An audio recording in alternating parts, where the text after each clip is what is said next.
Hello, everybody. It's Sonia.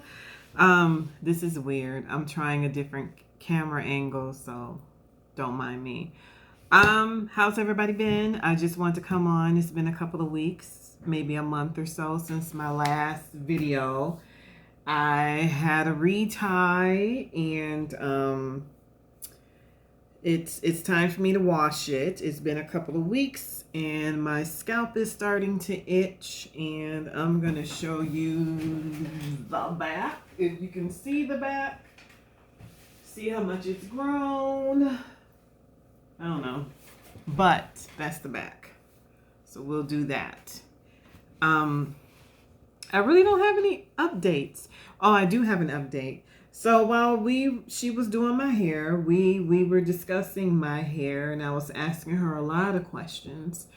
As far as I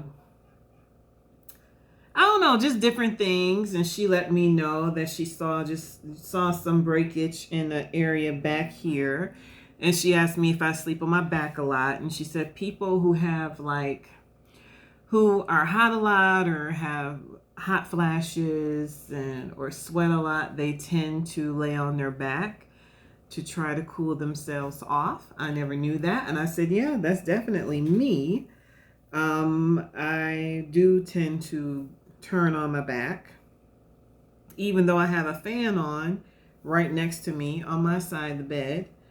But but she also asked, how do I tie down my hair at night? And I told her that I just put my bonnet on and I go to bed. And she was like, oh, you don't tie it down with a silk scarf? And I was like, no.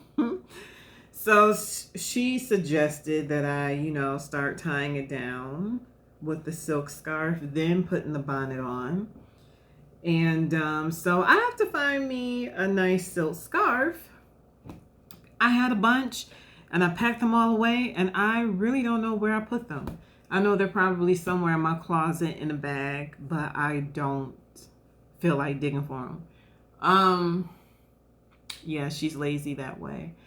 So what I've been doing at night instead is I'll pull my hair back and do just one braid down the back. It's not neat or perfect, and then I'll, tie the end, then I put my bonnet on.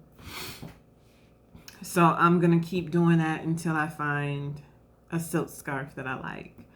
What was another thing she pointed out to me? She was like, girl, them grays is coming in, I guess more in the back, somewhere in a spot where I can't see, but I also see them coming out more around my edges, which is fine. Y'all see that? You see them grays? They're coming through. I don't dye my hair. The last time I did dye my hair, I only did the ends. I didn't do anything with the roots, because I'm not trying to hide grays. I really don't care about the grays. It is what it is. And I'm just going to gray naturally. That's my take on it. So, let me see, what else did we discuss? We talked about a lot of things this past retie, and my mind is drawing a blank, but those are pretty much the things. Oh, I did share with her that, sometimes I feel like, should I start over and get traditional locks? And she was like, no, why would you? And, because of my concerns with thinning. And she said, trust me, I will let you know if it's time for you to let go of your locks. Because she said she has clients where they literally have no hair, but they're trying to hang on to these last few locks.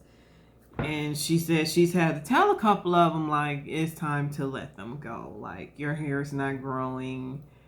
It's thinning. It's falling out. And yeah. But these are older clients, too. She told me, like, I think a few were male and they just have male pattern baldness, and then some others were just like older ladies, who were just losing their hair due to other reasons. And it just made no sense to try to hold on to some locks when, their hair was falling out, it was thinning, and the locks were just too heavy to keep. They were going to break off eventually. So I found that to be interesting too.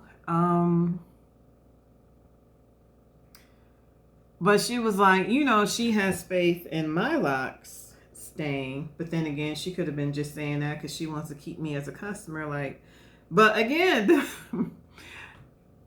if I had cut them, I would have, started them over. So she still would have kept me as a customer. It was just, me thinking about starting over.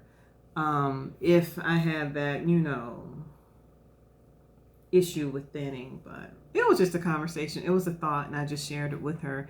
But what she did share with me is that she's looking for a new shop to go to because things at this shop just aren't working out. And I can tell it's a huge difference from when she first got there to how things are now, because a lot of people have come and gone as far as other stylists, workers, barbers.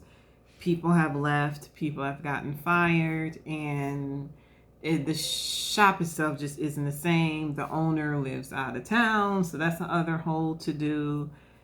And she's not happy with how things are. And I told her, wherever you go, you better tell me, because, I will stalk you, basically. So she said she would definitely keep me posted as to when and if she lands someplace else. So, what else, you guys? My daughter, my youngest daughter, she asked me this evening, why did I go natural? It was just a random question. We were in the kitchen and she just asked, and I was like, okay.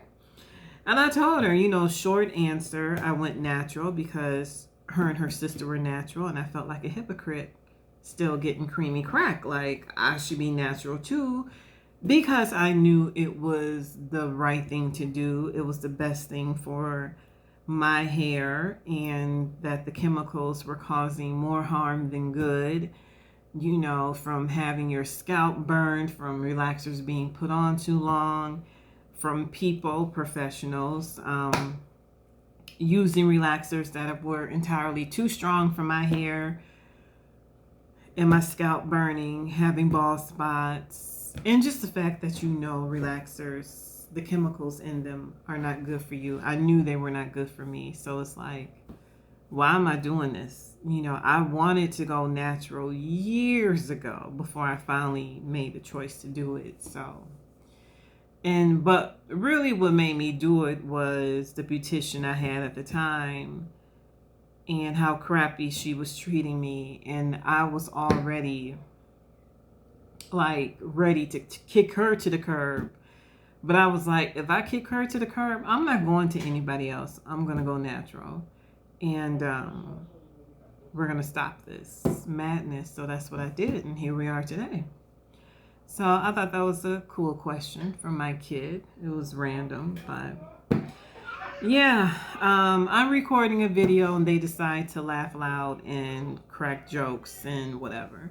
So that was it, y'all. I hope everybody is okay. I hope y'all are staying healthy and safe. And y'all, be careful out here with the flu, COVID, RSV.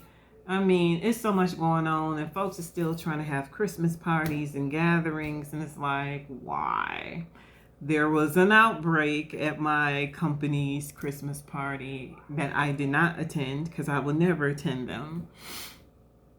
And it was nothing more than a super spreader, and now people are dropping off like flies with COVID this whole week. Like, there's a good 5 or 6 people so far, and today is only Wednesday, that has turned up with COVID who were at that Christmas party. So y'all just be careful. Be careful. Any gatherings of any kind, be careful, because it's so many different contagious, highly contagious things that's going around.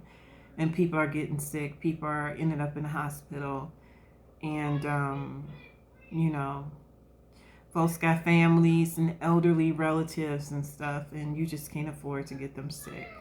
So y'all be careful and stay healthy as best you can. Wash those hands, wear that mask, use hand sanitizer if you can't wash your hands, social distance. If you sick, stay home. If you sick, stay away from people. Like, come on. It's like we living in the bizarro world, and people are not taking stuff serious. Like, they just think COVID is like getting a cold. No, it's not. Let me get off this soapbox. I'll talk to y'all later. Like, comment, subscribe, share. Hey to my new subscribers. Bye-bye.